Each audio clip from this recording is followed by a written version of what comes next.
ಎಲ್ಲರಿಗೂ ನಮಸ್ಕಾರ. ಪಟ್ಟದಕಲ್ಲಿಗೆ ನಿಮಗೆಲ್ಲರಿಗೂ ಸ್ವಾಗತ ಸುಸ್ವಾಗತ. ಇದು ಇರುವುದು ಬಾಗಲಕೋಟೆ ಜಿಲ್ಲೆಯ ಬಾದಾಮಿ ತಾಲೂಕಿನಲ್ಲಿ ಮಲಪ್ರಭಾ ನದಿಯ ಎಡ ದಂಡೆಯಲ್ಲಿರುವ ಪಟ್ಟದಕಲ್ಲನ್ನು ಚಾಲುಕ್ಯರ ಸಾಂಸ್ಕೃತಿಕ ರಾಜಧಾನಿಯಾಗಿತ್ತು. ಪಟ್ಟದಕಲ್ಲು ಬಾದಾಮಿಯಿಂದ 22 ಕಿಲೋಮೀಟರ್ ಮತ್ತು ಐಹೊಳೆಯಿಂದ 13 ಕಿಲೋಮೀಟರ್ ಅಂತರದಲ್ಲಿದೆ. ಪಟ್ಟದಕಲ್ಲಿನಲ್ಲಿ ಉತ್ತರ ಭಾರತದ ದೇವಾಲಯಗಳನ್ನು ಮತ್ತು ದಕ್ಷಿಣ ಭಾರತದ ದೇವಾಲಯಗಳು ಮತ್ತು ಚಾಲುಕ್ಯರ ವಾಸ್ತುಶಿಲ್ಪ ಹೊಂದಿದೆ. ಅದಕ್ಕೆ ವಿಶ್ವಸಂಸ್ಥೆಯು ಪಟ್ಟದಕಲ್ಲನ್ನು ವಿಶ್ವ ಪರಂಪರಾ ಸ್ಮಾರಕಗಳ ಪಟ್ಟಿಯಲ್ಲಿ ಸೇರಿಸಿದೆ. ಕರ್ನಾಟಕದಲ್ಲಿ ಪಟ್ಟದಕಲ್ಲು ಮತ್ತು ಹಂಪಿ ವಿಶ್ವ ಪರಂಪರಾ ಸ್ಮಾರಕಗಳು. ಇತಿಹಾಸ ಹಿನ್ನೆಲೆ ನೋಡಬೇಕೆಂದರೆ ಕ್ರಿಸ್ತಶಕ 2ನೇ ಶತಮಾನದಲ್ಲಿ ಭಾರತಕ್ಕೆ ಬಂದಿದ್ದ ಗ್ರೀಕ್ ಭೂಗೋಳ ತಜ್ಞ ಟಲೆಮಿಯ ತನ್ನ ಗ್ರಂಥದಲ್ಲಿ ಪಟ್ಟದಕಲ್ಲನ್ನು ಪೆಟ್ರಗಲ್ ಎಂದು ಕರೆದಿದ್ದಾನೆ. ನಂತರದ ಸಾಹಿತ್ಯ ಕೃತಿಗಳಲ್ಲಿ ಅದನ್ನು ಕಿಸುವುಳಲ್ ಕೆಂಪು ಮಣ್ಣಿನ ಕಣಿವೆ ಅಥವಾ ಪಟ್ಟದ ಕಿಸುವಳಲ್ ಅಥವಾ ರಕ್ತಪುರ ಎಂದು ವರ್ಣಿಸಲಾಗಿದೆ. ಜೊತೆಗೆ ಚಾಲುಕ್ಯ ಅರಸರು ಬಾದಾಮಿಯಲ್ಲಿ ಆಳ್ವಿಕೆ ಮಾಡಿದರೂ ಕೂಡ ಪಟ್ಟದಕಲ್ಲಿನಲ್ಲಿ ಪಟ್ಟಾಭಿಷೇಕ ಮಾಡುತ್ತಿದ್ದರು.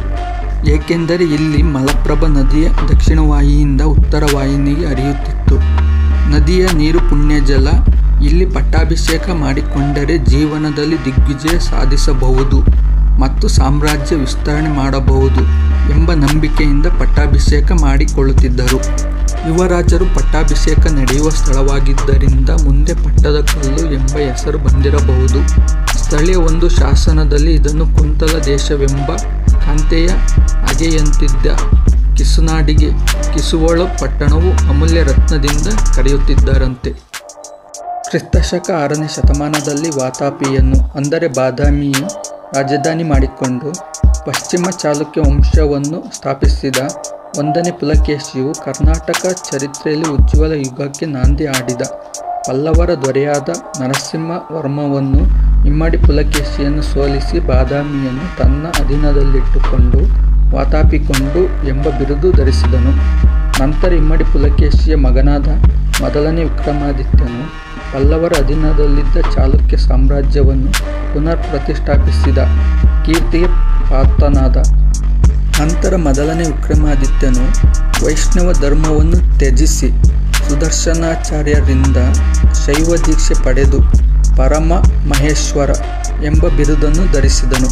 ಇಲ್ಲಿಂದ ಶೈವ ಧರ್ಮ ಪ್ರಾರಂಭವಾಯಿತು. ಆದುದರಿಂದ ಪಟ್ಟದಕಲ್ಲಿನಲ್ಲಿ ಎಲ್ಲ ದೇವಾಲಯಗಳು ಶೈವ ದೇವಾಲಯಗಳಾಗಿವೆ. ಇಲ್ಲಿ ಇರುವ ಸಂಗಮೇಶ್ವರ ದೇವಾಲಯ ಶಾಸನಗಳಲ್ಲಿ ವಿಜಯೇಶ್ವರ ಮನೆ ಎಂದು ಉಲ್ಲೇಖಿತವಾದ ಈ ದೇವಾಲಯದ ನಿರ್ಮಾಣವು ಚಾಲುಕ್ಯ ವಿಜಯಾದಿತ್ಯನಿಂದ ಕ್ರಿಸ್ತಶಕ 696-733ರಲ್ಲಿ ಆರಂಭಗೊಂಡಿತ್ತು. ಸುಮಾರು ಕ್ರಿಸ್ತಶಕ 720ರಲ್ಲಿ ಮುಂದೆ ಅನೇಕ ದೊರೆಗಳ ಪ್ರಯತ್ನಗಳ ನಡುವೆಯೂ ಅಪೂರ್ಣವಾಗಿಯೇ ಉಳಿದಿದೆ.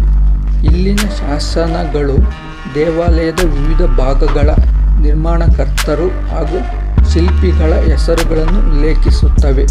ಮಕರ, ವ್ಯಾಲ್ಯ ಮುಂತಾದವುಗಳು ಚಿತ್ರಣವಿರುವ ಎತ್ತರವಾದ ಅಧಿಷ್ಠಾನದ ಮೇಲೆ ನಿರ್ಮಿತವಾದ ಈ ದೇವಾಲಯದ ಗೋಡೆಗಳು ಸಮಾಂತರದಲ್ಲಿ ಜಾಲಂಧ್ರ ದೇವಕೋಷ್ಟಗಳನ್ನು ಹೊಂದಿದೆ.